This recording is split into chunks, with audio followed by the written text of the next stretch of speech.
Bonjour, bienvenue en Transparence, le magazine de la rédaction qui parle de l'actualité et qui donne la parole à ceux qui font l'actualité. Un Transparence spécial élection présidentielle ce midi, alors que le second tour a lieu dimanche, le 24 avril, et qu'il opposerait Emmanuel Macron et Marine Le Pen. Un Transparence spécial consacré à un débat avec deux invités ce midi, Christopher Gégès, membre du comité de soutien d'Emmanuel Macron, bonjour. Bonjour. Et Alain Descombelles, membre du comité de soutien de Marine Le Pen, bonjour. Bonjour. Également. Merci à tous les deux d'avoir accepté ce débat. Vous avez bien sûr suivi hier matin pour nous le débat de l'entre-deux tours qui a opposé vos deux champions. Alors on ne va pas refaire le match et ce débat sera bien sûr largement orienté vers la Nouvelle-Calédonie. Vous disposerez d'un temps de parole égal et il vous faudra être assez rapide dans vos interventions pour que nous ayons le temps d'aborder à la fois le bilan du quinquennat et le programme de vos candidats respectifs pour la Nouvelle-Calédonie. En guise d'introduction, et c'est Alain Descombelles qui va commencer, pourquoi est-ce que vous êtes engagé pour Marine Le Pen et en quoi pensez-vous que ce serait la meilleure présidente de la République pour la France ? Eh bien, tout d'abord, je pense que 5 ans de macronisme nous ont montré la situation dans laquelle nous sommes, à savoir une situation assez catastrophique, et je pense qu'on aura l'occasion d'en parler, que ce soit bien sur le plan économique et social, beaucoup d'agressivité, beaucoup de difficultés, malgré le fait que le Covid, il n'en soit pas, je dirais, en totalité responsable. Sur sa gestion, on pourra en débattre. Et nous avons donc aujourd'hui une économie qui est exsangue. Alors, on en reparlera peut-être tout à l'heure aussi avec des chiffres. Donc, je pars du principe que nous avons aujourd'hui deux France, et je crois que ce débat a amené à ce qu'on constate qu'il y a vraiment deux visions différentes, clivé entre 45-55 ou 55-45, peu importe, mais il y a vraiment deux visions de la France du futur qui sont totalement différentes et qui sont opposées. Donc la France que propose Marine Le Pen, effectivement la France qui me correspond à moi, puisque ça fait maintenant 35 ans que je suis en Calédonie et chef d'entreprise, on aura l'occasion d'en parler sur les projets calédoniens. Donc j'estime qu'aujourd'hui, elle est vraiment plus proche des gens, et notamment puisque c'est elle qui a été le grand leader de tous ces débats, et qui en fait, s'est beaucoup tourné auprès des problématiques des Français du pouvoir d'achat. Et elle a tout à fait raison, parce qu'aujourd'hui, nous sommes dans une situation qui est quand même très compliquée, où des millions et des millions de gens souffrent. Et vous, Christopher Gégès, pourquoi est-ce que vous êtes engagé en faveur d'Emmanuel Macron ? En quoi c'est lui le meilleur des deux candidats ?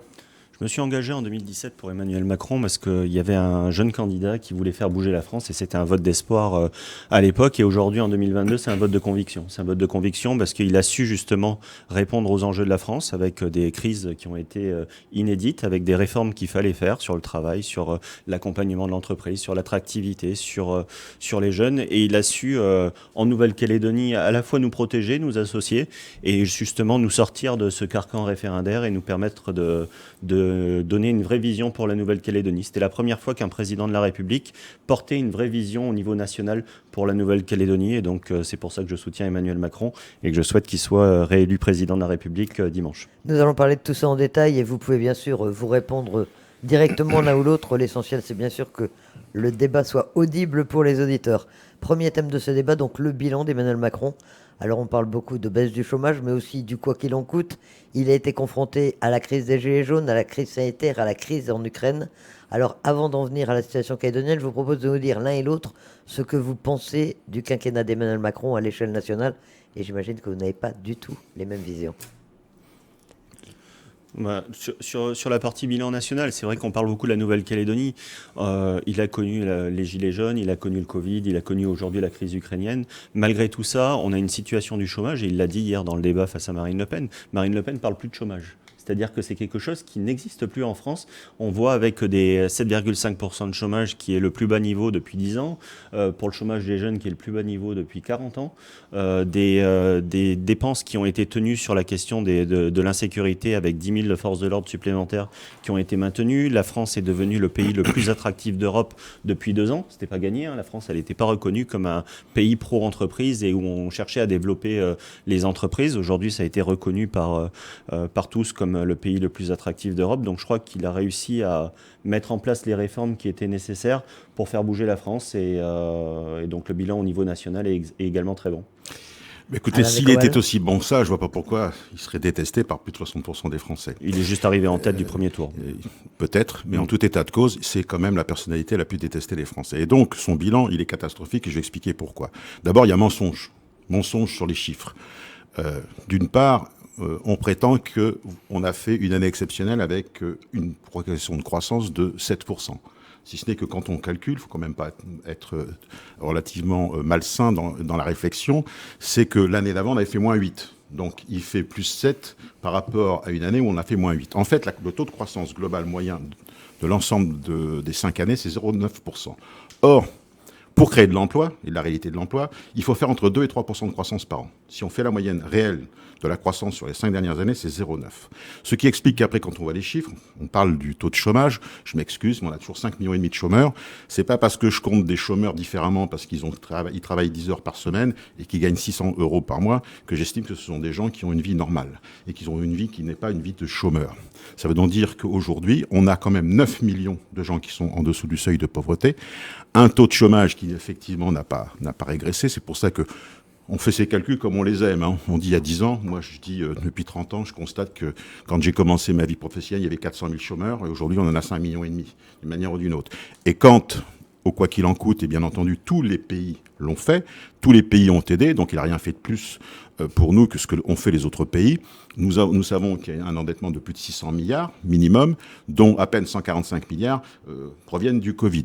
Je constate que cet homme-là est un soumis. Il a une psychologie de soumis. Pourquoi je dis ça ? Eh bien, tout simplement parce que je constate à chaque fois qu'il s'en prend aux gens. Après, il fait l'inverse de ce qu'il a dit. Il a commencé à ridiculiser les chômeurs en disant « traversez la route et vous allez trouver du boulot ». Il a ensuite dit aux Gilets jaunes, quand ils se sont engagés sur les ronds-points, tout simplement parce qu'il avait augmenté le coût de l'essence de façon spectaculaire à l'époque. Et puis après, comme il voit qu'il se fâche... Le coût de l'essence, c'est les marchés. Hein. Oui, mais peu importe. C'est pas Emmanuel Macron. Non, si, parce qu'il y avait dedans, il avait rajouté des taxes justement par rapport à l'environnement. Ce qui explique quoi ? C'est que les gens se sont fâchés, et à ce moment-là, ils versent royalement 17 milliards, ce qui n'était pas possible avant. Pour l'outre-mer, puisqu'on en parle, c'est exactement la même chose. On peut peut-être répondre sur des allez-y, points, allez-y. que les réponses soient pas trop longues. Je note qu'Alain Descombelles dit que Emmanuel Macron est la personne la plus critiquée de France. Il est président de la République sortant. C'est la première fois qu'un président de la République sortant arrive en tête des élections présidentielles quand il se représente. Donc pour une personne qui est aussi détestée, c'est quand même pas mal. Qu'est-ce qu'il faudrait dire de Marine Le Pen, d'Éric Zemmour ou d'autres ? Sur la partie du chômage, c'est ce qui est extraordinaire avec le Rassemblement national, c'était également le cas sur la partie sanitaire, c'est qu'ils prennent des informations, peut-être sur les réseaux sociaux, peut-être dans des journaux spécialisés de l'extrême droite, mais qui représentent pas la réalité. Là, quand on parle de chômage, c'est l'INSEE qui donne des chiffres qui sont officiels sur le fait que ça fait 10 ans qu'il n'y a pas eu un chiffre du chômage qui était aussi faible, 40 ans pour les jeunes. Sur l'attractivité de la France, c'était quelque chose qui était réel. Donc moi, je veux bien que vous contestiez les chiffres, mais non seulement je les conteste, mais l'attractivité de la France avec 95 milliards de déficit cette année, qui est un record sur les exportations, et avec une baisse du nombre d'emplois dans l'industrie, il ne faut quand même pas oublier, ça prouve bien à quel point son résultat, il est pipé, parce que si c'était vrai ce que vous dites, on n'en serait pas là aujourd'hui. Mais on n'en serait pas là aujourd'hui. Je crois que les Français se sont exprimés majoritairement pour le président de la République au premier tour, et donc il y a quand même majoritairement, une satisfaction. Non, pas majoritairement. Il est arrivé en tête. Oui, arriver en tête ne veut pas dire qu'il était majoritaire. D'accord ? Ça veut dire qu'il y a 27 à 28% des gens. Monsieur Descombelles, je comprends que vous parliez fort, mais ça veut pas en dire que ça en fait une vérité. Mais vous non plus. Mais je parle très calmement et je vous laisse parler. Non, mais c'est pas parce que vous dites, vous traitez tout de suite d'extrême droite et autres. Répondez sur le fond. Non, mais monsieur Descombelles, sur l'attractivité, c'est des chiffres officiels sur l'investissement en Europe qui est posé par l'Union européenne, que la France est aujourd'hui le pays le plus attractif d'Europe. C'est un fait. C'est quelque chose sur lequel on devrait se réjouir. Vous avez été chef d'entreprise, je crois que c'est quelque chose. Toujours. Vous êtes toujours chef d'entreprise. Je crois que c'est une bonne chose d'avoir la France qui s'est réformée sur les lois travail, sur la loi loi Pacte pour faire venir des entreprises en France et pour qu'il y ait de l'investissement qui se crée et donc des emplois qui se créent. Je crois qu'Emmanuel Macron a fait ça sur la partie du numérique, sur la partie de l'énergie, que vous, aujourd'hui, Marine Le Pen souhaite détruire la partie énergétique de la France, mais bon. Donc je crois que c'est des chiffres qui sont aujourd'hui qui sont officiels et vous n'avez pas de chiffres officiels à donner à part des grandes incantations. Si, tout à fait. C'est pas des incantations. On sait encore compter. On n'a pas besoin de regarder les réseaux sociaux. Quels sont vos chiffres ? Eh bien, je vous le dis. Nous avons sur les chiffres du chômage, quand vous prenez les ABCD, nous sommes à 5 500 000 chômeurs. Et ça n'a rien arrangé. On ne prend jamais les ABCD. Ah bon, ben oui, mais non, mais c'est trop simple ça. C'est beaucoup trop simple. On se rend compte que c'est depuis 30 ans. Non, c'est pas vrai. C'est pas vrai. Mais si, monsieur Descombelles. Mais si. Entièrement mais non, faux. c'est une réalité. Parce que ça, c'est le calcul. Même si ça vous déplaît, c'est une réalité. Ça ne me déplaît pas. Mais moi, le résultat, monsieur, mais si c'était aussi merveilleux que vous l'évoquez, ok, je ne comprends pas pourquoi dans ce cas-là, les gens se seraient pas rués à 51% dès le premier tour pour monsieur Macron et que les gens descendent dans la rue et que les gens disent qu'ils ont un vrai problème pour régler leur fin de mois. Donc, vous pouvez pas occulter tout ça en balançant avec votre petit violon des chiffres qui sont non seulement discutables, mais en plus ne sont pas la réalité. Et ils ne sont pas les chiffres de l'INSEE, monsieur Descombelles. Mais monsieur l'INSEE ne fait pas l'activité économique d'un pays. C'est un organisme indépendant. Non, je sais que vous avez du mal avec l'indépendance des instituts et avec les journalistes. Oui. Mais non, avec les journalistes, ça c'est une certitude. Mais avec les organismes officiels, on se rend compte, parce que vous ne les écoutez pas non plus. Et moi, quand je vous explique qu'aujourd'hui, on a 5,5 millions de chômeurs, vous ne pouvez pas le contester. Et quand on dit que les gens sont en train d'être dans un appauvrissement total, on ne peut pas non plus le contester. La preuve en est, c'est que M. Macron, c'est tout et son contraire. Et je reviens à ce que je disais. Même chose pour l'outre-mer. Prenons le cas de la Guadeloupe. Il suffit simplement qu'à la Guadeloupe, ils ont pas d'eau potable. Ils ont un Covid qui a été mal géré. Ils ont le taux de cancer le plus important de l'ensemble de la France à cause des pesticides. Le taux de cancer, c'est la faute d'Emmanuel Macron. Non, laissez-moi terminer. Ça veut donc dire qu'ils ont quand même des problèmes. Et quand ils se rebellent, parce que c'est ça les vrais problèmes, qu'est-ce qu'il leur dit ? Ah ben oui, finalement, on va réfléchir pour vous donner une autonomie. C'est un département territoire français. Ça veut donc dire que, pour calmer les gens, il fait comme en Corse. En Corse, vous avez un islamiste qui assassine M. Yvan Colonna. Et qu'est-ce qui se passe ? De suite, on leur dit, calmez-vous, on va vous donner l'autonomie, éventuellement l'indépendance. M. Colonna qui avait assassiné un préfet de la République. Oui, tout à fait. Mais c'est bien pour ça. Non, mais ça serait bien de le rappeler. Oui, mais je le rappelle, moi, ça ne me dérange pas. Parce que j'ai entendu souvent... J'ai pas de souci avec ça. J'ai souvent entendu l'extrême droite... J'ai pas de souci avec ça. Simplement que je constate que... Vous pouvez me laisser parler, M. Descombelles, s'il vous plaît ? Christopher Géliès a un peu de retard de temps de parole pour l'instant. J'ai souvent entendu l'extrême droite dire oui, M. Colonna a été assassiné, mais on n'a jamais parlé de l'assassinat du préfet Erignac par M. Colonna. Et je crois que c'est quand même quelque chose d'important de rappeler quand on assassine un préfet de la République, d'avoir aussi un petit peu considération pour l'État et pour l'État français. Et ça, je regrette que l'extrême droite que vous représentez n'ait pas cette considération pour la patrie. D'abord, je ne suis pas d'extrême droite, et deux, je n'ai pas de leçon à recevoir. C'est pas une sur leçon, le sujet. Si, non, c'est faux. Ce que vous dites est totalement faux. On a toujours condamné l'assassinat de Colonna. Et le problème de l'assassinat de Colonna, oui, bien sûr. Et je vous le confirme encore. Simplement, laissez-moi terminer. Vous devez pas m'interrompre. Excusez-moi. D'accord. Simplement, à partir du moment où les Corses descendent dans la rue, tout de suite, on leur parle, on va éventuellement vous donner une autonomie, voire éventuellement l'indépendance. Tout ça pour dire qu'il suffit simplement que des gens manifestent et d'un coup, ils se soumettent. Alors qu'au début, il est d'une arrogance et d'une brutalité que l'on a vu déjà avec les Gilets jaunes, et ensuite, après, il est là pour payer l'addition. Donc je ne pense pas que ce soit franchement une bonne gestion pour la France d'avoir quelqu'un qui dit tout et son contraire. Il se disait socialiste, il ne l'est plus, il était contre, bien entendu, souvenons-nous, justement, on parlait d'écologie, il a fermé Fessenheim, qui a été une bêtise. Maintenant, il redémarre en disant, oui, effectivement, il faudra peut-être qu'on fasse des centrales nucléaires. Ça veut dire que ce monsieur-là, il a tout dit et son contraire. Et il fait tout et son contraire. C'est pour ça d'ailleurs qu'on n'avance pas et qu'on n'est pas d'accord sur les chiffres et qu'aujourd'hui on se retrouve dans cette situation. Et donc Marine Le Pen qui voulait sortir de l'euro en 2017 et qui voulait sortir de l'Union européenne en 2017 et qui aujourd'hui en 2022 dit ah non, il faut garder l'euro, il faut qu'on reste au sein de l'Union européenne, c'est pas tout et son contraire. Enfin, je crois que Marine Le Pen au cours de ces dernières années a fait beaucoup d'activités de girouette sur beaucoup de sujets. Vous voulez qu'on parle de girouette, monsieur? Non, monsieur, on pourrait en rire entre ce qu'il a proposé en 2017. Monsieur Descombelles, est-ce que vous allez me laisser parler? Oui, je sais que ça vous déplaît ce que je dis, mais je crois que vous voulez pas me laisser parler en fait. Mais je vous écoute. Mais sur le fait que aujourd'hui que le programme qui est porté par Emmanuel Macron est un projet où on porte le plein emploi, on porte justement l'attractivité de la France, on porte justement, on sait qu'on n'est pas d'accord, c'est pour ça qu'on est concurrent sur cette élection, et c'est le peuple qui choisira, comme vous l'avez pu le dire.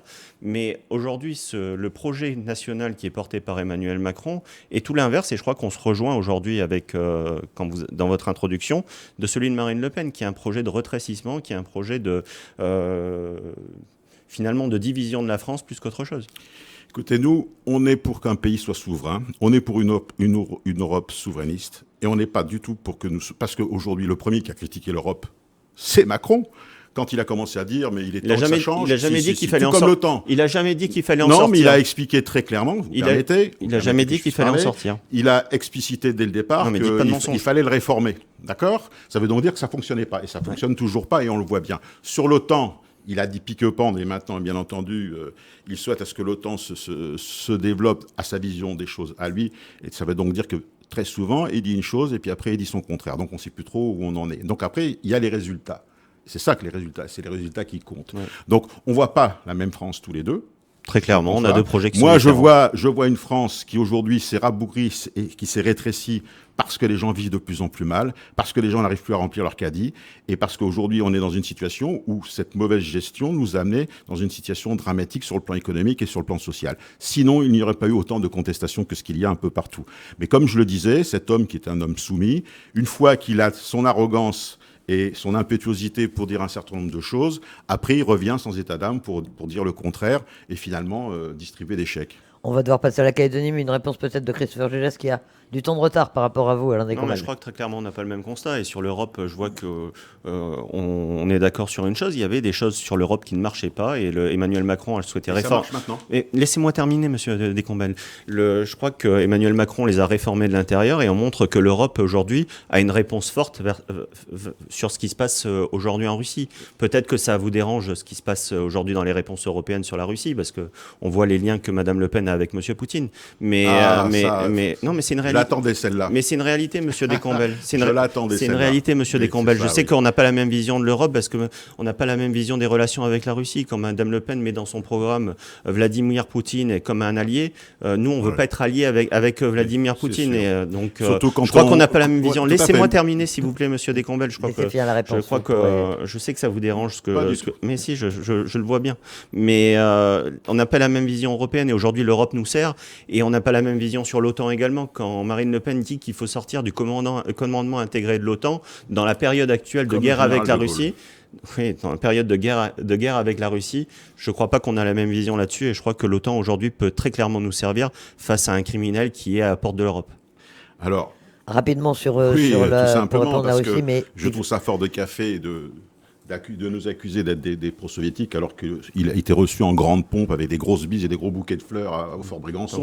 Ensuite, après, il a été, comme chef d'État. Alors, quand il est chef d'État, il a le droit à tout, mais s'il n'est pas chef d'État, on n'a droit à rien. Hein. À Versailles, même principe. Et quand on voit les serrages de main qui se font et sur lesquels, effectivement, il était proche, je ne sais pas, je pense que Madame Le Pen a rencontré Monsieur Poutine beaucoup moins de fois que Monsieur Macron, et en tout état de cause, on voit bien qu'il a piétiné, qu'aujourd'hui, il a beau essayer de s'exprimer, pour l'instant, malheureusement, il ne se passe rien.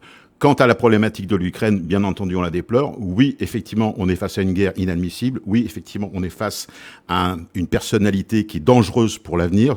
Mais par contre, aujourd'hui, on se rend bien compte que notre dépendance énergétique, on la doit à une Europe qui s'est soumise à Poutine depuis des années, et maintenant, on en paiera l'addition. On a bien compris que vous voulez acheter du gaz russe, et c'est vraiment quelque chose qui nous différencie entre le projet d'Emmanuel Macron et le nôtre. Il achète tout actuellement. Mais ce qui est exceptionnel, il y a eu des sanctions qui ont été votées, je sais que vous ne les avez pas votées, mais vos représentants au Parlement européen soit n'étaient pas là, soit les avaient pas votées. Donc ça, c'est une réalité. Tout à fait. Mais non, c'est une réalité. Non. Si Marine Le Pen devait être élue présidente de la République dimanche, ce que je ne souhaite pas, ça sera une chef d'État qui ne pourra pas aller en Ukraine, puisqu'elle est interdite de territoire en Ukraine du fait de ses liens avec Vladimir Poutine. Ça, c'est une réalité aussi. C'est quoi la réalité d'aller en Ukraine en ce moment, monsieur Géjas ? Non, mais je pense qu'il y a des chefs d'État qui vont en Ukraine pour soutenir le peuple ukrainien. Et vous croyez, pourquoi monsieur Macron n'y est pas allé depuis alors ? Mais Madame Le Pen, parce qu'il était en campagne électorale, et vous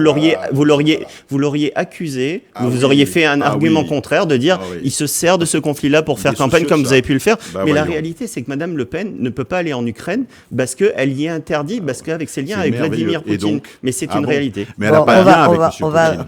On verra qui a raison sur le coût du pétrole et du gaz que vous allez faire payer à tous les Français chèrement avec 15 à 20% d'augmentation d'inflation dans les mois à venir. Je vous prends à témoin. Tout vous oppose sur le bilan du quinquennat. On a bien compris que vous souhaitiez subventionner les énergies fossiles et pas aller vers les énergies renouvelables. Ça, c'est quelque chose qui nous oppose. Ce qui est quand même extraordinaire d'avoir une volonté d'indépendance, d'importation économique vis-à-vis de la France, et de subventionner la partie qui est la plus importante, qui est les hydrocarbures. Nous, on souhaite aller vers des énergies renouvelables et des énergies plus propres. C'est quelque chose qui nous différencie encore une fois. On sait que Marine Le Pen n'est pas très environnementaliste, mais ce qui est dommage. C'est faux. Ce qui nous différencie surtout, c'est que nous, on est pour l'énergie atomique qui va nous permettre, et qui aurait pu nous permettre de continuer de nous développer, que M. Macron, dès le départ, a fait l'inverse. Et j'oublie pas qu'il était sous Hollande, et c'était encore pire à l'époque sur sa façon de voir les choses. Et qu'aujourd'hui, on a déjà perdu 10 ans. On a déjà perdu 10 ans sur une énergie qui, justement, n'est pas une énergie fossile et qui effectivement n'a pas de carbone. Or, toutes ces erreurs, aujourd'hui, on est en train de les payer. Et quand on ferme Fessenheim, et tous les spécialistes ont bien expliqué qu'on n'aurait jamais dû fermer Fessenheim, je parle des spécialistes qui sont des spécialistes en énergie nucléaire, on se donne encore un coup de pied et on se tire encore une balle dans le pied, parce qu'aujourd'hui, et je le répète, malheureusement, que vous le vouliez ou non, et les accointances de l'Allemagne, de vos amis allemands avec M. Poutine, fait qu'aujourd'hui, les Français paieront l'addition du coût énergétique. Ah, vous êtes pas amis avec les Allemands, vous ? Vous considérez qu'il ne faut pas une amitié franco-allemande ? Je suis contre le fait que l'Allemagne, aujourd'hui, joue cavalier seul depuis toujours.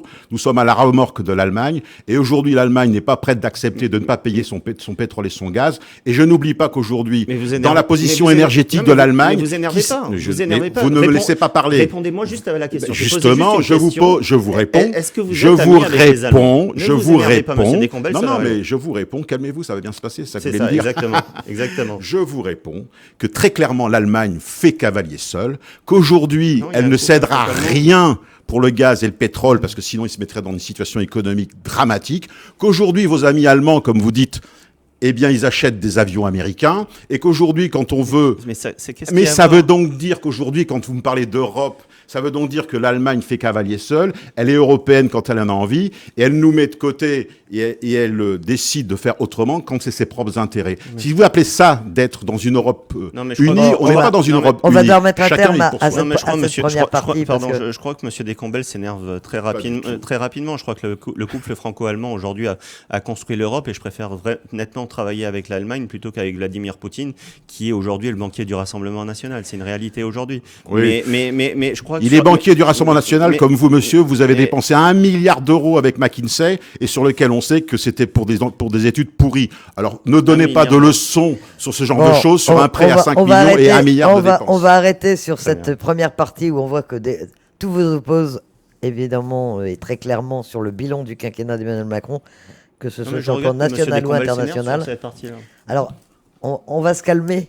Non, je suis du Midi, monsieur. Je suis pas sûr que vous soyez pas... On ne doit pas être non plus de la même origine de région. C'est peut-être pour ça aussi. C'est peut-être pour ça. Mais parler fort ne veut pas dire la vérité. C'est mais faire semblant d'être calme ne veut pas dire non plus est un petit peu en avance dans le temps de parole que nous chronométrons. On va passer à un autre chapitre qui ne devrait pas non plus vous mettre d'accord. C'est Emmanuel Macron et la Nouvelle-Calédonie. Quel bilan dressez-vous de ces 5 années écoulées ? On sait que le comité de soutien à Emmanuel Macron a beaucoup insisté sur la reconnaissance, la gratitude. C'est un bilan évidemment positif que vous dressez de ce quinquennat pour le territoire. Oui, je crois que les Calédoniens ont tiré eux aussi un bilan très positif de l'action d'Emmanuel Macron, puisqu'il est passé de 12 000 voix à 28 000 voix en Nouvelle-Calédonie en l'espace de 5 ans. C'est une progression qui est exceptionnelle et qui montre justement la reconnaissance du travail accompli. Par contre, Marine Le Pen s'est effondrée en Nouvelle-Calédonie en nombre de voix et en pourcentage.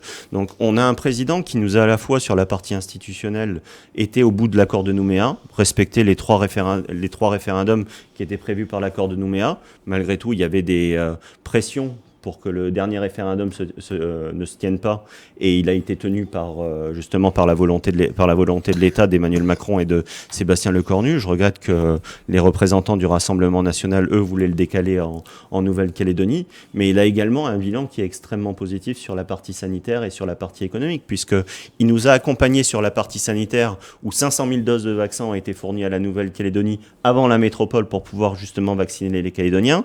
On a eu une réserve sanitaire qui est venue aider arrivé au moment où le Medipol était en saturation et a permis d'éviter la saturation du Medipol. On a eu 17 500 personnes qui ont été accompagnées grâce au chômage partiel financé par l'État, 5 300 entreprises, petites entreprises qui ont été aidées par le Fonds de solidarité de l'État, plus 35 milliards qui ont été donnés pour accompagner la sauvegarde de l'usine du Sud. Donc je crois que ça a été un bilan qui a été extrêmement positif, à la fois sur l'institutionnel, sur l'économique et sur le sanitaire. Et les Calédoniens lui ont bien rendu au premier tour en lui faisant passer à 40,5% des voix, ce qui ne s'était pas vu depuis très longtemps en Nouvelle-Calédonie. Alain Descombelles. Eh bien, écoutez, tout d'abord, on donne toujours un avantage au président sortant. En Calédonie, ça a été comme ça depuis toujours. Pourquoi ? Parce que c'est lui qui fait l'échec. Maintenant, sur la situation, n'importe quel président de la République française, puisque nous sommes encore là. Vous permettez que je termine ? Vous considérez que les Calédoniens vous permettez que je termine ? Les Calédoniens votent parce qu'on a fait l'échec ? Vous permettez que je termine ? Oui. Enfin, c'est important ce que vous dites. Oui, je maintiens. Je dis que là, ici, on vote souvent avec la peur au ventre, entre la peur de l'indépendance et les moyens que l'État français donne. Donc, n'importe quel président de la République aurait fait exactement la même chose. Donc, comme dans tous les pays du monde, c'est qu'aujourd'hui, l'ensemble de ce qu'il a pu faire pour la Calédonie, n'importe quel président de la République l'aurait fait. Cela étant, ça va tellement bien en Calédonie, c'est que ça va bien, hein, monsieur Gigès, quand vous faites vos courses. Pas de problème, il n'y a pas de problème de pouvoir d'achat. Les gens, ils sont ravis. Sur l'histoire du pass sanitaire, les gens, ils sont ravis. Vous l'avez bien vu. Sur les sanctions que vous avez osé vouloir prendre contre les salariés avec des 150 000 francs de pénalité au cas où ils ne voudraient pas se faire vacciner. On a vu le système. C'était un système qui était un système inique sur lequel on a voulu pénaliser les Calédoniens. Alors, quand on m'explique que la Calédonie va mieux, c'est pas vrai. Vous savez, j'ai écrit 2 livres sur l'économie de la Calédonie avec monsieur Gaël Lagadec, monsieur Gomez. Non, désolé, qui a été pendant 10 ans président de l'université. On a écrit 2 livres, on a fait un constat. Le constat, il est clair. C'est que, depuis 30 ans, l'État français a versé plus de 50 milliards d'euros en Calédonie, plus 2 usines et des travaux que l'on peut estimer aux environs de 20 milliards d'euros. Ça veut donc dire qu'il y a une manne colossale depuis 30 ans qui est venue sur Calédonie. Et aujourd'hui, qu'est-ce qui se passe ? Faillite des caisses. Et ce n'est pas qu'à cause du Covid. Faillite des caisses du gouvernement, faillite des caisses de la province sud. Et là, aujourd'hui, on est vraiment à l'agonie sur le plan économique.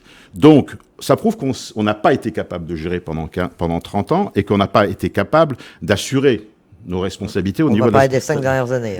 Non, c'est bien pour ça que je parle de tout ça. Ce que je veux dire par là, c'est que on est très loin de se donner, de se dire que tout va bien en Calédonie à partir du moment où l'ensemble des élus n'ont pas été capables de faire des économies nécessaires pour qu'on évite dans une période comme cela pour l'avoir. Mais c'est la faute d'Emmanuel Macron. Non, j'ai pas parlé d'Emmanuel Macron sur le sujet. Là, on parle d'Emmanuel Macron. Non, je parle de la situation de l'économie calédonienne qui a toujours été aidée et soutenue par l'État français, parce que vous dites les Calédoniens seraient vexés parce que, soi-disant, on fait des chèques. Ben oui, j'explique simplement que depuis 30 ans, on a versé énormément d'argent, mais les élus, et encore aujourd'hui, les caisses sont dans un état déplorable. Et on a une économie qui est à l'agonie. Sur ce quinquennat d'Emmanuel Macron pour la Nouvelle-Calédonie, Christopher Gégès a expliqué tout ce qu'il avait apporté. Est-ce que là, vous constatez que pour la crise sanitaire, pour la crise économique... Je constate simplement qu'il a... Et pour la situation institutionnelle, il a apporté des réponses. Non, je constate simplement qu'il a fait ce que n'importe quel président de la République aurait fait, c'est la moindre des choses. Je pense que si on avait eu à l'époque Chirac ou si on avait eu Sarkozy, croyez-moi, on aurait été aidé de la même façon. Donc il n'a fait faire que son devoir. Quant aux 3 référendums, il a suivi simplement... les institutions et ce qui était prévu de toute façon dans les accords de Nouméa, ni plus ni moins. Alors après, vous essayez de me mettre sur le dos sur le fait que le référendum, on voulait le décaler. On l'a déjà expliqué à plusieurs reprises. On a souhaité à ce qu'il y ait 2 plans. Le plan pour la date prévue. D'ailleurs, on a demandé à nos militants d'aller voter. Éventuellement, si la pandémie prenait, d'avoir la possibilité d'avoir une autre date. C'était pas de le supprimer. Et je constate qu'aujourd'hui, vous avez eu contre vous. Vous êtes long dans vos réponses. Vous avez eu contre vous. Oui, parce qu'il y a beaucoup plus de choses à expliquer pour démontrer la situation. Si vous voulez pas que je vous interrompe... Non, mais ça fait 5 minutes que vous parlez, monsieur Descombelles. Si je vous interromps... Vous m'interrompez parce que ça vous gêne ce que je raconte. Pas du tout. Ça vous gêne ce que je raconte. Finissez. Alors, finissez. Eh bien, si aujourd'hui, on a un 3e référendum avec une majorité, même pas relative, parce que sur 185 000 électeurs, malheureusement, beaucoup de gens qui sont des loyalistes ne sont pas allés voter. Pourquoi? Parce que vous avez en même temps mélangé les pénalités que vous vouliez leur donner sur des problèmes de passe sanitaire et autres, et comme ils savaient que les indépendantistes n'allaient pas voter, ils se sont vengés. Conclusion, les indépendantistes, ils disent quoi? Eh bien qu'aujourd'hui, le troisième référendum, c'est 45% de la population. Quand on regarde les chiffres, c'est 70 000 à peu près électeurs sur 185 000 qui ont voté le non. Ça veut donc dire quoi? Ça veut dire que en plus, on a donné des balles pour se faire tirer dessus par les indépendantistes demain.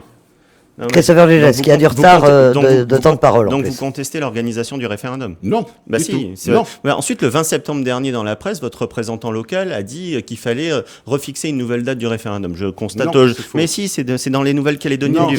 C'est dans les Nouvelles-Calédoniennes du. Bah, me coupez pas la parole. Je sais que ça Moi vous. Moi non plus. Je sais que ça vous déplaît, mais le 20 septembre dernier, votre représentant a dit qu'il fallait refixer une nouvelle date, et vous contestez comme les indépendantistes aujourd'hui le résultat du référendum. Et moi, ce qui me surprend réellement dans tout le constat que vous faites sur le pouvoir d'achat, sur la vie chère, sur tout ça, mais c'est des compétences locales, c'est des compétences de la Nouvelle-Calédonie. Je vois pas aujourd'hui. C'est vous qui étiez au gouvernement, non? C'est un gouvernement qui était collégial, et aujourd'hui on a. Et à la province, non, c'est pas vous qui avez la province. Non, mais on est fiers de ce qu'on a fait sur la partie de la crise Covid. Je pense que les 17 500 personnes qui ont eu un salaire à la fin du mois, parce qu'on a réussi justement à travailler avec l'État, aujourd'hui, je pense, sont contentes d'avoir eu un salaire à la fin des mois. Je sais que ça vous déplaît, peut-être que, mais aujourd'hui c'est une réalité. Mais je vois pas ce que Emmanuel Macron a à faire là-dedans. Et vous savez, j'avais pas vu encore les propositions de Marine Le Pen à part 40 secondes sur Outre-mer 360 sur la Nouvelle-Calédonie. Et donc, dans le quotidien local d'hier, il y a le programme d'Emmanuel Macron et le programme de Marine Le Pen. Le programme de Marine Le Pen pour la Nouvelle-Calédonie, mettre en place une fiscalité minière. Premier point qui avait été dans son point. Votre serviteur, il y a 1 an et demi, en tant que membre du gouvernement en charge de la fiscalité, a déposé un texte sur le bureau du Congrès parce que c'est une compétence de la Nouvelle-Calédonie. Deuxième point de Marine Le Pen, supprimer les 10% de droits de douane en provenance des différents pays de la zone. C'est une compétence de la Nouvelle-Calédonie, et en plus, elle voudrait supprimer tous les droits de douane de tous les pays. Je sais que vous vouliez aider la Chine pendant un temps, mais je considère qu'on n'a pas à supprimer les droits de douane sur la Chine. Troisième point de Marine Le Pen dans l'interview dans le quotidien local, augmenter les petites retraites. Une compétence de la Nouvelle-Calédonie. Je crois que ça montre surtout une incompétence totale et une méconnaissance totale sur la Nouvelle-Calédonie. Absolument. Mais non, pas. mais parce que quand vous voulez Puis-je vous répondre? Mais parce que vous attaquez le programme, puis je réponds. Non, si vous me laissez terminer. Si vous me laissez terminer, je disais que sur cette partie-là, ça montre que Marine Le Pen s'intéresse à la Nouvelle-Calédonie en période d'élection et veut bien dire aux Calédoniens ce qu'ils veulent bien entendre. Et je crois que c'est regrettable d'avoir ce populisme-là. Et juste pour terminer, parce que M. Descombelles ne m'a pas laissé parler tout à l'heure, moi je ne considère pas que les Calédoniens votent en fonction du chèque qu'on leur fait. Et je trouve que c'est extrêmement méprisant de pouvoir dire ça et de considérer les Calédoniens comme ça. Moulinet, allez-y. Non, mais ça fait 2 fois que vous le dites. Monsieur Descombelles, il y a un peu de respect. On n'est pas d'accord, mais je crois qu'il faut considérer que les Calédoniens ont juste reconnu dans leur vote le travail accompli depuis 5 ans. Je sais que ça vous gêne, je sais que vous n'aimez pas Emmanuel Macron, mais quand on passe de 12 000 voix à 28 000 voix et de 11% à 40,5%, c'est qu'il y a eu la réalité d'un travail accompli. Ça vous dérange? C'est une réalité. Vous vouliez décaler le référendum, il l'a maintenu, et ça c'est une réalité. Je peux répondre? Bien sûr. Bon, mais notamment, on avait déjà abordé le programme. Vous voulez qu'on passe à la partie programme sur les... Justement, il a évoqué un certain nombre de choses et en plus... Mais rapidement, parce que vous avez du temps d'avance, Descombelles. Tout d'abord, oui, je suis pour la suppression des droits de douane, et oui, l'État français peut intervenir parce qu'il a les moyens de pouvoir discuter et de nous aider. C'est une compétence locale. Peu importe. Les 10% de droits de douane, si la France, parce que vous avez mal lu le programme, et donc Marine Le Pen souhaitait justement apporter une aide financière comme pour les suppression de l'octroi de mer en compensation. Ce que vous ne savez pas, parce que moi je suis chef d'entreprise et vous ne l'êtes pas, c'est que c'est 10% qui coûte très cher. Si demain on pourrait faire baisser les prix de 10% si on les supprimait. Et ça permettrait vraiment à aider les gens dans leur caddie. Or aujourd'hui... C'est pour ça que j'avais déposé un texte dans ce sens. Donc on se rejoint sur cette proposition. C'est une compétence de la Nouvelle-Calédonie. Peu importe, c'est une compétence... C'est une compétence dans la Calédonie à partir du moment où elle est accompagnée par l'État français parce que ça a un coût. Et Marine Le Pen était prête à faire cet investissement. Donc c'est très important parce que c'est immédiat. Les gens, ils attendent pas d'avoir un caddie qui s'améliore dans 15 jours ou dans 6 mois, monsieur Gigès. Ils veulent que ce soit le plus vite possible parce qu'un certain nombre de Calédoniens sont au bord de la problématique alimentaire, puisqu'il y en a beaucoup qui n'arrivent même plus à acheter quoi que ce soit à partir du 15. Donc, le projet qui était fait là était très important par rapport à cela. Donc, vous parlez compétences, mais vous arrivez en permanence à tendre la main. Ça veut donc dire que, bien entendu, qu'il faut que l'État français apporte son avis, et même si cette compétence, bien sûr que nous ne sommes pas stupides, on sait que ce sont des compétences locales, mais il faut que ce soit accompagné par une vraie politique de l'extérieur. Alors, quand vous me dites, il a fait beaucoup, prenons la problématique des droits régaliens, puisque ce sera certainement la fin de notre débat. Sur les droits régaliens, c'est bien l'État français qui s'en occupe. C'est bien Monsieur Lecornu, le ministre de l'Intérieur, qui s'en occupe. Eh bien, regardons l'état de délabrement de notre justice ici localement. Quand on a une prison pourrie, avec un taux d'occupation de 180%, il n'y a qu'en Colombie ou à Cuba que ça existe. Quand on se retrouve avec 50 greffiers qui viennent de métropole, parce qu'il n'y a à peine que 3 Calédoniens, ça veut donc dire qu'il y avait beaucoup à faire.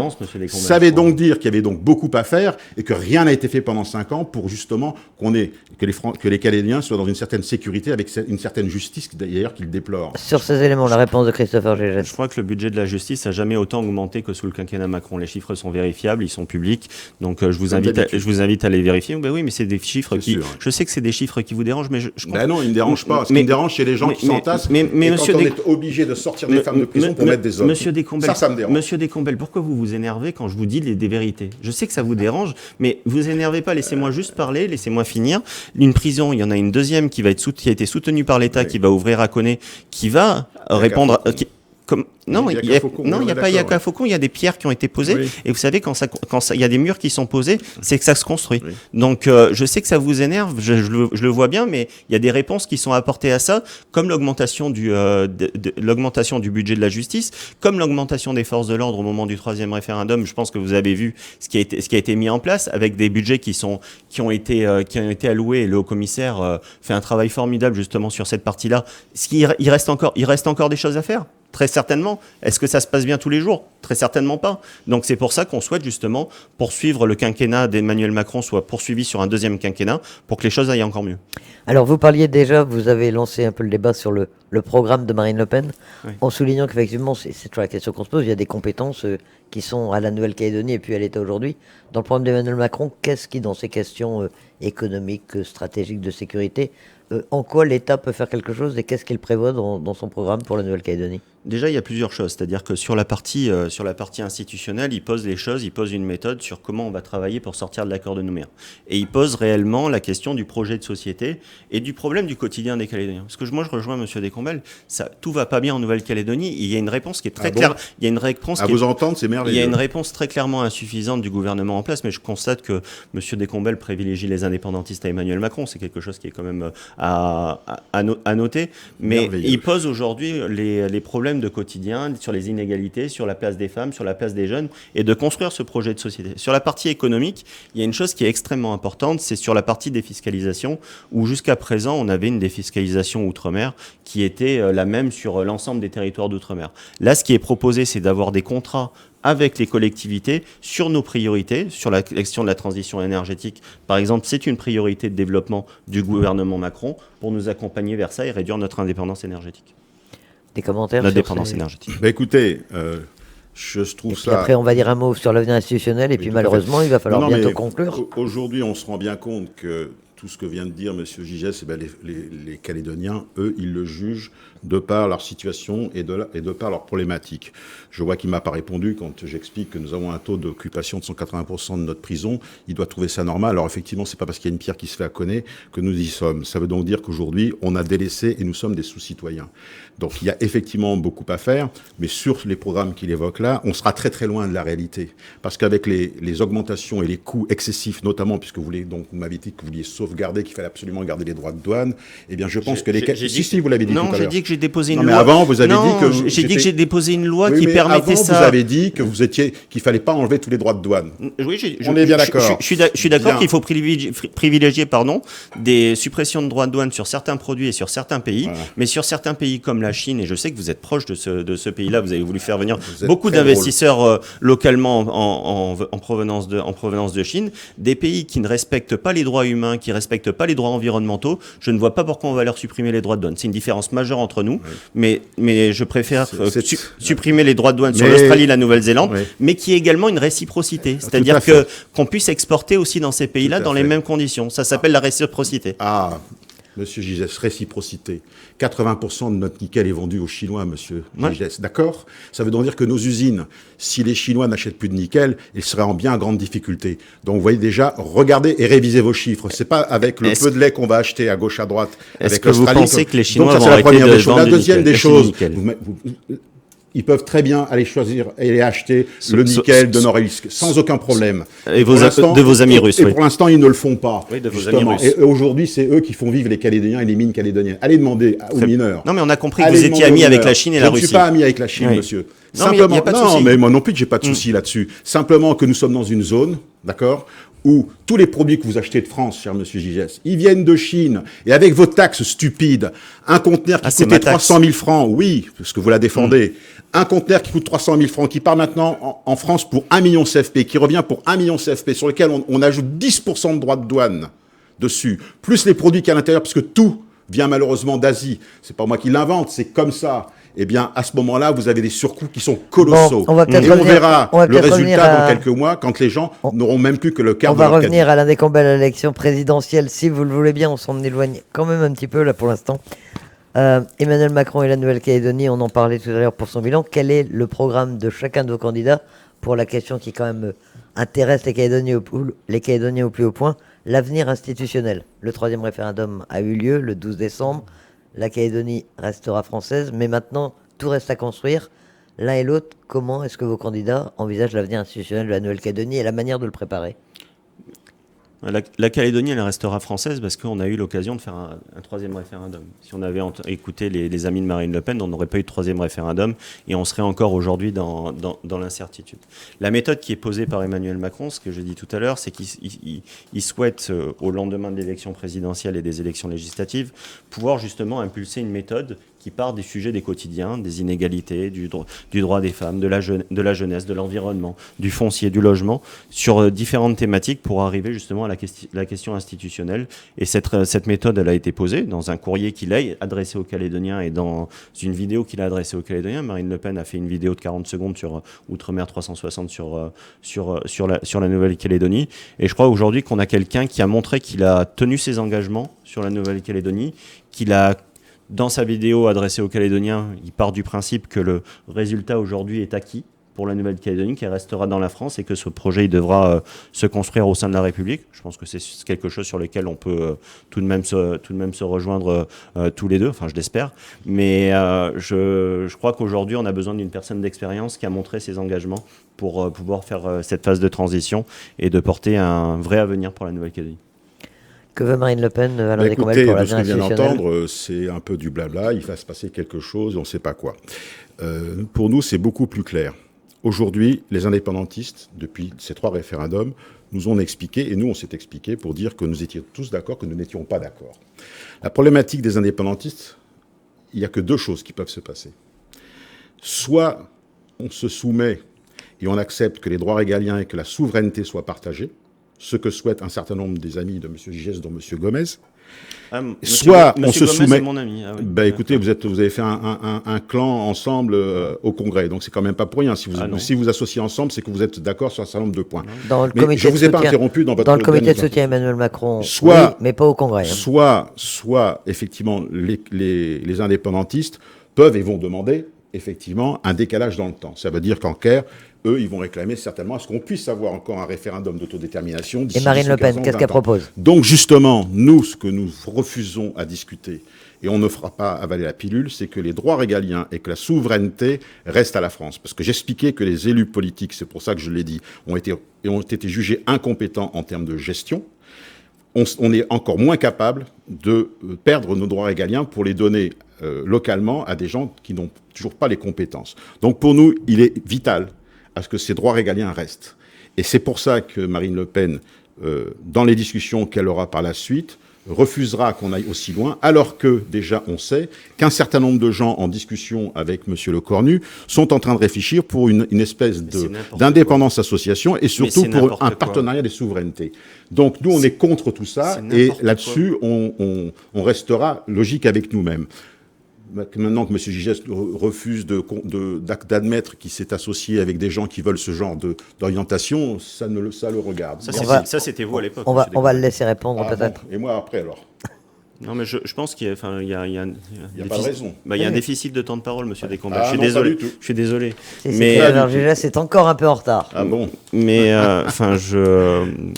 j'ai entendu Marine Le Pen qui, quand elle s'est exprimée les 40 secondes sur la Nouvelle-Calédonie, sur Outre-mer 360, qui a été sa vision de la Nouvelle-Calédonie en 40 secondes et tout le long de la campagne présidentielle. D'ailleurs, elle avait considéré lors du débat l'Outre-mer comme l'étranger, donc ça veut dire quand même beaucoup de choses sur la suite. Non, je vous invite. Non, je vous interromps comme vous m'interrompez. Donc n'importe quoi. Non, c'est pas vrai, c'est faux. Je vous ai même pas reproché de m'interrompre. Je vous ai juste invité à regarder le débat. C'est une réalité. Elle a dit que le programme de Marine Le Pen pour la Nouvelle-Calédonie, c'est mettre les gens autour de la table. Ah oui, ça c'est un sacré problème. Bah si, regardez Outre-mer 360. C'est exactement. Écoutez, parce que vous voulez pas lire exactement tout ce qui a été dit et sur les documents qu'on a présentés aux Calédoniens. Mais ça vous regarde. C'est votre rôle de le faire comme ça. C'est dommage. Donc voilà. Non mais je comprends que vous soyez énervé. C'est pas grave. Vous avez été énervé pendant tout le débat. On va laisser la question des compétences régaliennes, elle n'a pas été réglée par le président de la République ou par Marine Le Pen. Elle a été réglée par les Calédoniens lors des 3 référendums. Les Calédoniens, ils ont choisi de maintenir la Nouvelle-Calédonie dans la France par 3 fois, même si vous contestiez l'organisation du 3e référendum et que vous vouliez céder aux indépendantistes. Si vous croyez que les indépendantistes Monsieur Descombes, laissez-moi parler, je vous le dis. Je sais que ça vous dérange ce que je dis, mais que mes vérités vous dérangent. Peut-être que ça c'est pas les vôtres, mais ça s'est passé comme ça. Aujourd'hui, les Calédoniens ont fait le choix de maintenir la Nouvelle-Calédonie dans la France. On a eu un État qui a été extrêmement présent, qui nous a fourni les conséquences du oui et du non, où il est inscrit très clairement aussi la question. Au 3e référendum. Non, mais monsieur Descombes, c'est insupportable. Normalement, je devais terminer. Mais on n'est pas à la conclusion. On n'est pas à la conclusion. Et vous avez un temps de parole supérieur à celui de Christopher Gigès.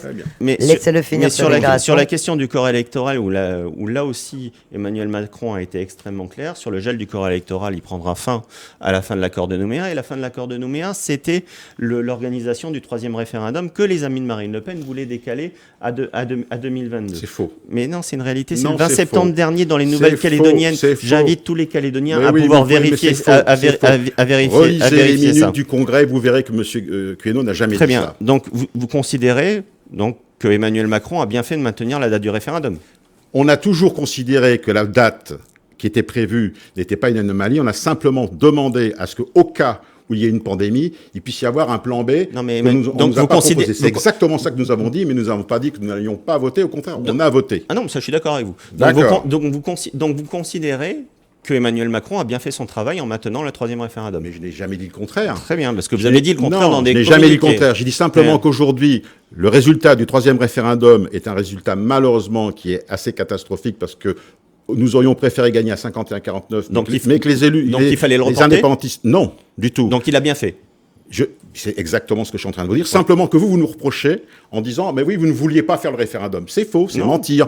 On était d'accord, mais on souhaitait qu'éventuellement, au cas où la pandémie avait reprise, on puisse avoir une autre date. Monsieur Descombes, chacun appréciera, je vous dis, 20 septembre dernier, dans les Nouvelles-Calédoniennes. Qui lisent les minutes du Congrès et vous verrez que ce que vous dites est faux.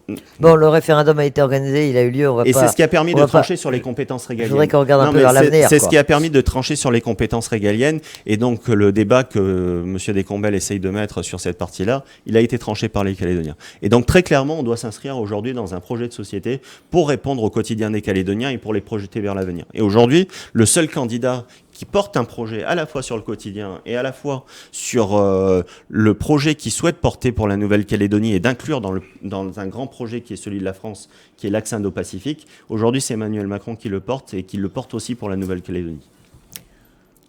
Vous voulez encore dire un mot sur cette question de l'avenir institutionnel de la Nouvelle-Calédonie Écoutez, je constate avant d'en venir à la conclusion de ce débat, parce que le temps passe. est bien sûr de lui en pensant que les indépendantistes ne vont pas revenir sur les droits régaliens, sur la souveraineté. Non, Je constate qu'aujourd'hui, il est déjà tellement persuadé que le problème est réglé qu'il n'y en aura pas. Je constate, moi, qu'on a un monsieur Goa qui veut nous faire la guerre. Donc ça prouve à quel point ils sont pas tout à fait d'accord, malheureusement, avec vous. Et je constate que vous êtes associé avec des gens qui veulent l'indépendance association. On va parler de Marine Le Pen et de... Je crois qu'à mon avis... On parle de Marine Le Pen et d'Emmanuel Macron. On ne refait pas un débat calédonien local. Je vous réponds et vous voulez en plus répondre derrière. Non, mais je suis en retard, monsieur Descombelles. Non, vous n'êtes pas en retard. Mais si, je suis en retard. Il y a un tableau qui Je viens de répondre. Mais je suis juste monsieur Descombelles, ce qui est intéressant, c'est que vous considérez que quand les indépendantistes sont pas d'accord, il faut leur céder.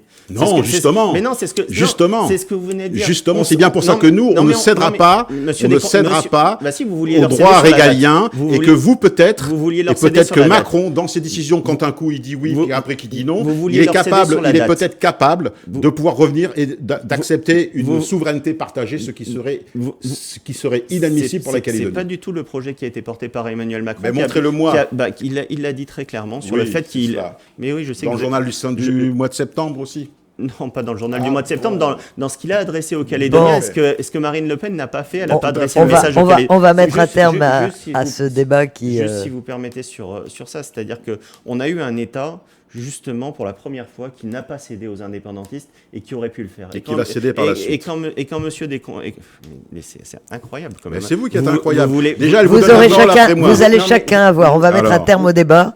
Vous allez chacun... Juste Madame Noir, vous êtes à temps égal, là, pour l'instant. Juste Madame Noir, sur le fait qu'aujourd'hui, on a eu un État qui n'a pas cédé aux indépendantistes. Et ça, c'est l'État d'Emmanuel Macron et de Sébastien Lecornu. Il a cédé en Guadeloupe, il a cédé en Corse, il cédera là. Donc ça, c'est une réalité. Je sais que ça déplaît beaucoup à monsieur Descombelles qui s'est beaucoup énervé. Allez, vous avez chacun encore un mot de conclusion pour quel est votre message aux Calédoniens à 48 heures de ce second tour, en essayant de rester calme et là, de ne pas vous interrompre l'un l'autre. Je laisse parler et je n'interviendrai pas.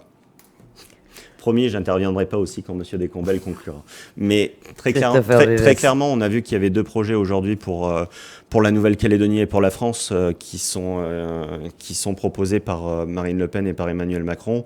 D'un côté, un projet d'Emmanuel Macron pour la Nouvelle-Calédonie qui est cohérent, qui est précis, où il y a une vraie connaissance du dossier calédonien puisqu'il s'est impliqué personnellement avec son ministre des Outre-mer depuis 5 ans. On a vu un président de la République qui nous a protégés pendant la période sanitaire, qui nous a protégés de manière sanitaire, mais de manière économique également avec les différentes interventions. Il a su tenir bon quand il fallait tenir bon face aux indépendantistes. Et je crois qu'on a besoin d'un président comme ça pour la phase de transition. Je crois que les Calédoniens ne s'y sont pas trompés lors du premier tour où ils l'ont porté à 40,5% des voix et qui confirmeront ce choix encore plus massivement au deuxième tour parce que c'est un président qui nous protège et qui nous projette vers l'avenir. La conclusion d'Alain Descombelles. Eh bien, moi, je suis inquiet, j'ai très peur. Parce que la stratégie de la peur, ça M. Macron, il connaît très bien. Aujourd'hui, en Calédonie, je le maintiens, la problématique va être de deux ordres. La première, c'est que les indépendantistes, même s'il y a une souveraineté partagée, ils réclameront au moins dans 10, 15 ans ou 20 ans d'avoir de nouveau un vote sur l'indépendance. C'est pas terminé, contrairement à ce que l'on veut nous faire croire. Parce qu'ils insisteront, parce qu'ils sont capables de faire des grèves, parce qu'ils sont capables, comme ils savent le faire, très bien le faire, de faire des mouvements sociaux qui peuvent inquiéter l'État français, et parce que M. Macron a toujours cédé face à la pression. Donc qu'est-ce qui nous fait peur? C'est que M. Macron, aujourd'hui, nous promette des choses comme il l'a fait, quand il dit qu'il n'était pas socialiste alors qu'il est socialiste, quand il a dit qu'il fallait trouver du travail en traversant la rue, ça veut dire que ce monsieur-là dit une chose et après il est capable de dire l'inverse. J'ai pas oublié non plus qu'il voulait aussi emmerder les Français et j'espère qu'il va pas chercher à emmerder les Calédoniens en acceptant cette souveraineté partagée parce que cette souveraineté partagée ce sera le début de l'indépendance. Donc je regrette que nous soyons arrivés maintenant dans cette situation-là et ce qui me fait peur c'est que M. Macron sera peut-être la personnalité qui va nous vendre aux indépendantistes. En attendant, vous appelez à voter pour Marine Le Pen. Et bien sûr, j'appelle à voter pour Marine Le Pen. C'est la fin de ce débat. Merci à tous les deux d'y avoir participé. Un débat vif, animé, parfois un petit peu tendu. Il a fallu vous tenir. La fin de ce débat, en tout cas, merci d'y avoir participé tous les deux. En espérant que ça aura pu éclairer les auditeurs de Radio Rythme Bleu sur les programmes, les projets, la volonté d'Emmanuel Macron et de Marine Le Pen, notamment pour la Nouvelle-Calédonie.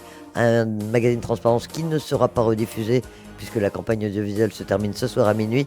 Mais il sera bien sûr disponible sur le site internet de Radio Rythme Bleu. Dans quelques instants maintenant, votre prochain rendez-vous d'information avec le flash de 13h. Excellent après-midi.